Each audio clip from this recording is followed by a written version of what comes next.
an egg. Everyone's talking about it. It's like, if everyone's talking about it, shall I talk about it? Well, sometimes just for traction, you got to talk about some hot topics, haven't you? Yes, this egg, the Instagram egg. You probably heard about it. It's only been going on for about 24 hours or so, so the whole world should know about it by now, and they're already probably bored of it. I searched on Instagram to see, out of curiosity, how many people had tried to jump on board of this egg bandwagon, and Instagram is overloaded with eggs. There's probably 400 servers just trying to deal with the search volume of an egg. But anyway, and then when I try to look up like who did this fucking egg thing. Now, if you don't know about the egg, basically some anonymous user, and they're still anonymous at this point, as far as I know, create an account called the Egg, or the World Record Egg, seeing if they could break a world record by having the most liked Instagram post of all time. With only a few hashtags, mainly egg related, they managed to get. At current counting, I think it's 39 million. It may have gone up.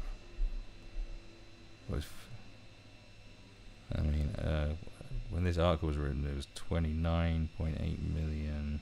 I think it's up to 39. I might be wrong. I'll check it, but yeah, Kylie Jenner had the previous record, and now fucking it's just a stock photo of an egg.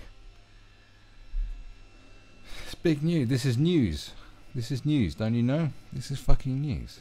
All right. What do you want me to do about it? This is news. And when I was trying to search for information on something about this egg, because it's like, look, generic things, you know, like real viral stuff doesn't really happen anymore. You know, it's all cynically manipulated. And so the first thing that caught my eye, unfortunately, it's on Gizmodo now. As from what I know about Gizmodo is from reading a book called Would I Lie to You, and other people talk about Gizmodo as it's just a fucking pile of dog shit.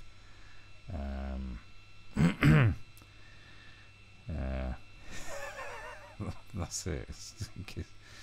You know, it's they own, you know, it's the Gizmodo group, and it's like Jezebel's there, and Lifehacker, and the Root, you know, terrible online news organizations that will soon be dead because they're all losing money, as we know. What was that one? Oh, I've forgotten the name of that news website that was worth 100 million and then just got sold for 5 million. Like, lost almost 100 million in a few years. It'll come to me. They're all dying anyway, so fuck them. But you know, I found this interesting. That said, how long until the Instagram egg tries to sell me some shit? And this has been updated from when I seen it yesterday. So, this is fresh. And it is true. It's like, that's the first thing I thought. It's like, yeah, when is this thing gonna start selling me something? This mysterious egg. This egg is too fucking mysterious to be. You know, there is. I've got another article to bring up where they've apparently spoken to the curator of the egg, the egg curator. I think that's the best, or the owner of the account, or whatever. Yeah. But let's have a quick read of what he's got said. It happened to everybody on Instagram. You follow some cute animal account and strap in for some 100% adorable doggo content. But pretty soon the animal is trying to sell you everything from t-shirts to toothbrushes. Sponsorships make the Instagram world go round, so it's reasonable to ask, when is this stupid Instagram famous egg going to sell me some shit? It's a valid point. I have a few Instagram accounts that you will not know about, which have the same intentions.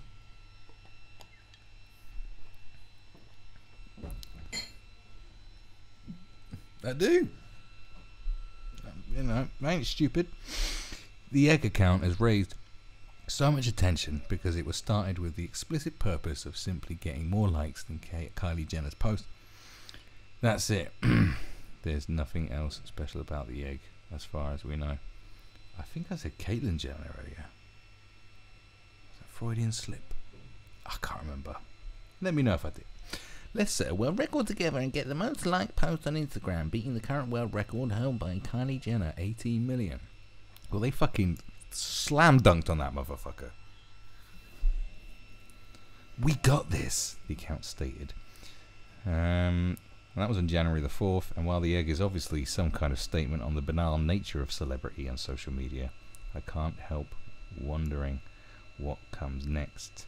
It's unclear who's behind the egg account, but they have a lot of eyeballs fixated on them right now. The kind of engagement online is worth real money if you're willing to sell some ad space on your profile.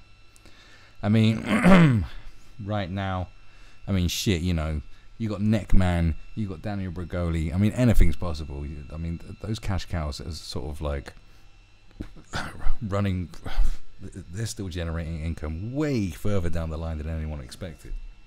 Flash in the pan, that is not.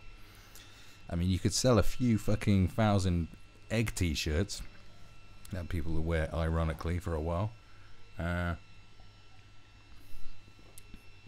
Maybe they can turn the egg into a symbol of the banality of it all, of the vacuous consciousness that has engulfed humanity. I think yesterday I was talking about Instagram turning people into dickheads, and now we got this about eggs.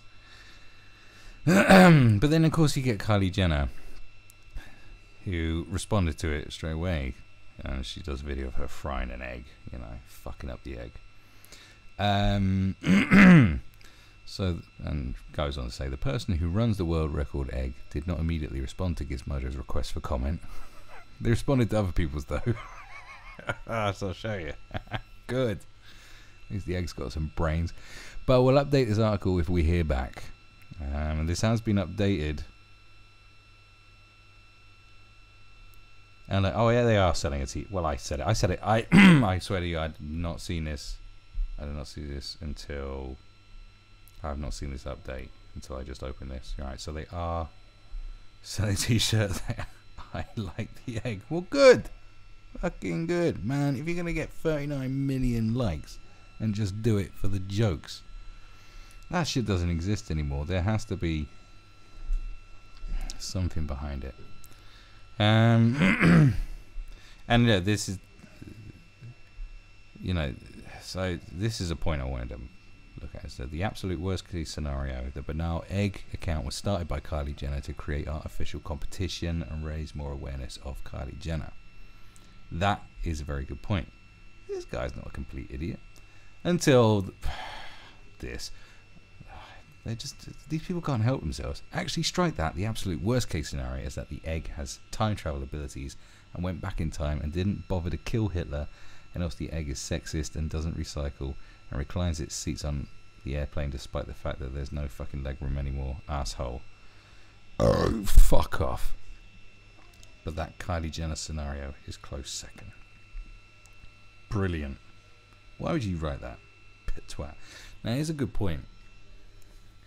Because competition does make things less stale.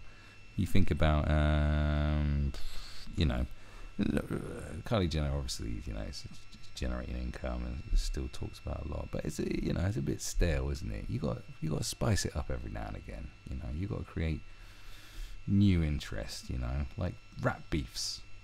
Rap beefs just come out simply out of nowhere sometimes, but I'm very cynical about rap beefs. Like, diss tracks generate a hell of a lot of buzz. They do. They generate a lot of buzz. Everyone seems to be happy. You know, unless you talk about the ones that ended up in murder, allegedly. But it just does. It generates hype. You know, look at the Battle of the Bands in the 90s between Blur and Oasis. It was good for everybody. Both record labels had no problem with it. You know, 2 singles get released on the same day and it's all a big fight to get to number 1, and you know, lots of money spent. So much so, I mean, look. Now this is kind of based on a conspiracy where there is, but I have been told by people with sort of insider information. So take this as you will. I'm not 100% sure on it. But when you had Rage Against the Machine for Christmas #1, versus whatever X Factor fucking winner it was this year. Who can remember? Who cares? I think that was the whole point. Like, that had become pretty stale, that X Factor were number one, Christmas number one every year. And what way to spice it up and generate a buzz than to have Rage Against the Machine going against you, which is sort of symbolises the antithesis, you know, the complete antidote to corporate music whores. Even though Rage Against the Machine probably are corporate music whores, rumour is it that they weren't called Rage Against the Machine and the record label gave them that name. No, I'm not going to go into Rage Against the Machine and the ins and outs of it, but basically, Simon Cowell's record label is Psycho. It is a subsidiary of Sony BMG. Rage Against the Machine are signed to Epic, or were. Don't know who they're signed to now. Fuck knows, but they were signed to Epic. Epic own all the masters anyway, especially for the first and second album, as far as I know. So that's a subsidiary of Sony BMG. You got the same record label competing against each other. Now that in mind, obviously, then again, like about 90% of record labels are owned by 3 companies. You know, it's only like 3 major labels these days. There was 4. I'm pretty sure EMI got bought out by one of the others, so now there's only 3. We're talking about like Western World and stuff, but conspiracy. I mean, the guy that launched the campaign on Facebook, John Morton, does, like, if you look at John Morton, but I got told by someone who works sort of in the industry that like it was just, and it does make sense.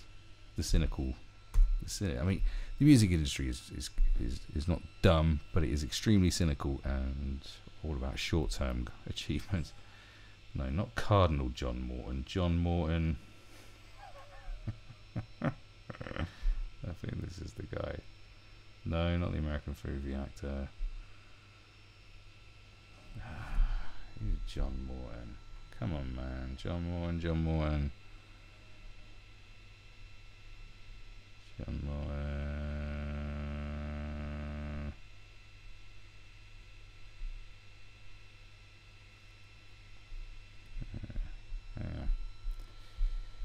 John Morton, I just want to show you, just so you know, I'm not talking about shit. Rage Against the Machine.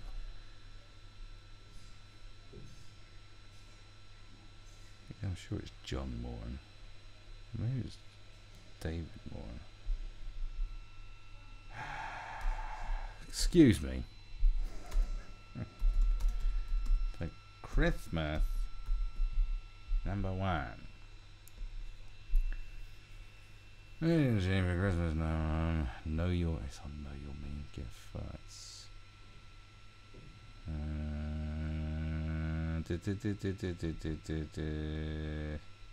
So when I went up against Joe McElderry. I mean, who the fuck is Joe McElderry? Oh, nice. I'm just gonna look on Wikipedia. I could have just searched that on Wikipedia, couldn't I? But you know, not gonna. So the Christmas number 1. Oh, John Mortar, not John Morton. Ooh.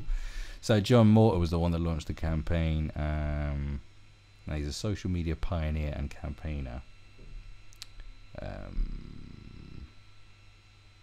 So he had a campaign trying to make Rick Astley reach the top of the British Christmas charts, going up against Alexandra Burke, Rage Against the Machine against Joe McElderry, and Nirvana versus Little Mix. Now,